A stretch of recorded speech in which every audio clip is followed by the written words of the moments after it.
വാഴക്കുല മുതൽ motor pump വരെ നഷ്ടമാകുന്നു എന്ന് പത്തനംതിട്ട ഇലന്തൂർ പരിയാരത്തുകാർ പരാതി പറയാൻ തുടങ്ങിയിട്ട് കുറേ കാലമായി.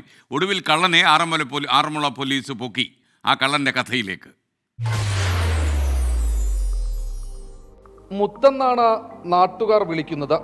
പക്ഷേ ഇലന്തൂർ പരിയാരം മേഖലയിലെ നാട്ടുകാർക്ക് മുത്തിനെ കൊണ്ട് പൊറുതിമുട്ടിയിട്ട് നാളുകളേറെയായി. സുജീഷ് എന്ന മുത്തിനെതിരെ ആളുകളുടെ പരാതി ഏറെ.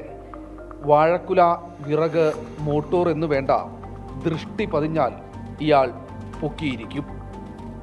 സിനിമാ ഡയലോഗ് പോലെ മാധവൻ കട്ടതൊന്നും ചേക്ക് വിട്ട് പുറത്തു പോകാറില്ല.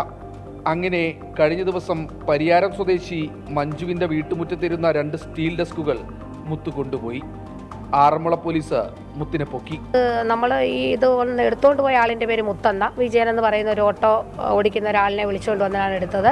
സുനിൽ എന്ന് പറയുന്ന ആളിനാണ് ഇത് വിറ്റത് എന്നും ഈ വിജയൻ എന്ന് പറയുന്ന ആൾ നമ്മളോട് പറഞ്ഞിരുന്നു. കുറച്ച് നാളായിട്ട് നമ്മുടെ പല ആളുകളും പറയുന്നുണ്ട്, നമ്മുടെ നാട്ടിൽ നിന്ന് കിണറിൻ്റെ മോട്ടറുകൾ സ്ഥിരമായിട്ട് മോഷണം പോവുക, അതുപോലെ തന്നെ വീടുകളിൽ കൂട്ടിയിട്ടിരിക്കുന്ന വിറകുകൾ മോഷണം പോവുക, കർഷകർ കൃഷി ചെയ്യുന്ന വാഴക്കൊലകൾ, അങ്ങനെയുള്ള കൃഷി സാധനങ്ങൾ വിളഞ്ഞു വരുമ്പോഴത്തേക്ക് ഇവർ അത് വെട്ടിക്കൊണ്ട് പോവുക, അടഞ്ഞു കിടക്കുന്ന വീടുകളിൽ, സ്റ്റോർ റൂമുകളിലോ മറ്റെവിടെയെങ്കിലും കൂട്ടിയിട്ടിരിക്കുന്ന നമ്മുടെ എന്തെങ്കിലും സാധനങ്ങളുണ്ട് അത് കൊണ്ടുപോവുക, അതുപോലെ തന്നെ ഈ പ്ലംബിങ് വയറിങ് സാധനങ്ങൾ എടുത്തുകൊണ്ട് പോവുക, അവിടെ തന്നെയുള്ള മറ്റങ്ങനെ ഒരുപാട് മോഷണങ്ങൾ. ഇത് ഒരുപാട് നാളായിട്ട് ഒരുപാട് പരാതികൾ ഇങ്ങനെ നിരന്തരം കേൾക്കുന്നെങ്കിലും കഴിഞ്ഞ ദിവസം നമ്മുടെ വീട്ടിൽ നിന്ന് നമ്മുടെ സിറ്റൗട്ടിനടുത്ത് ചാരി വെച്ചിരുന്ന 2 സ്റ്റീലിൻ്റെ ഡെസ്കുകൾ ഇതുപോലെ മോഷണം പോയി.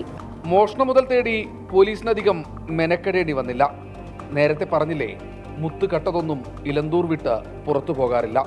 പക്ഷേ ഈ കളവിനൊക്കെ ലക്ഷ്യം ഒന്നു മാത്രം. പകൽ സമയത്താണ് ഇവർ ചെന്നിട്ട് അവരെ പിന്നെ വാടകയ്ക്ക് കൊടുത്തേക്കുന്നുള്ള രീതിയിൽ മറ്റാൾക്കാർ തെറ്റിദ്ധരിക്കുന്ന രീതിയിലാണ് അവിടെ ചെന്ന് ഈ സാധനം ഒരു ഓട്ടോയ്ക്കകത്ത് എന്നാണ് എടുത്തുകൊണ്ട് ഈ പ്രതിയും വേറൊരു സുഹൃത്തിനെ കൂട്ടിയിട്ട് പോയത്. അപ്പോൾ സുഹൃത്തിനും ഓട്ടോക്കാരനും ഇതിനെക്കുറിച്ച് വ്യക്തമായിട്ട് അറിവില്ലായിരുന്നു എന്നാണ് നമുക്കിപ്പോൾ മനസ്സിലാവുന്നത്. അപ്പോൾ അത് ചെറിയ പൈസയ്ക്കാണ് വിറ്റത്.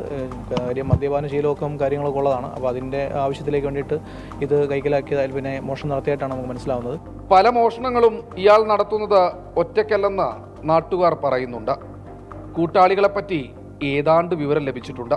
എന്തായാലും ഇവരും അധിക ദൂരമൊന്നും സഞ്ചരിക്കില്ലെന്ന് പോലീസിനറിയാം.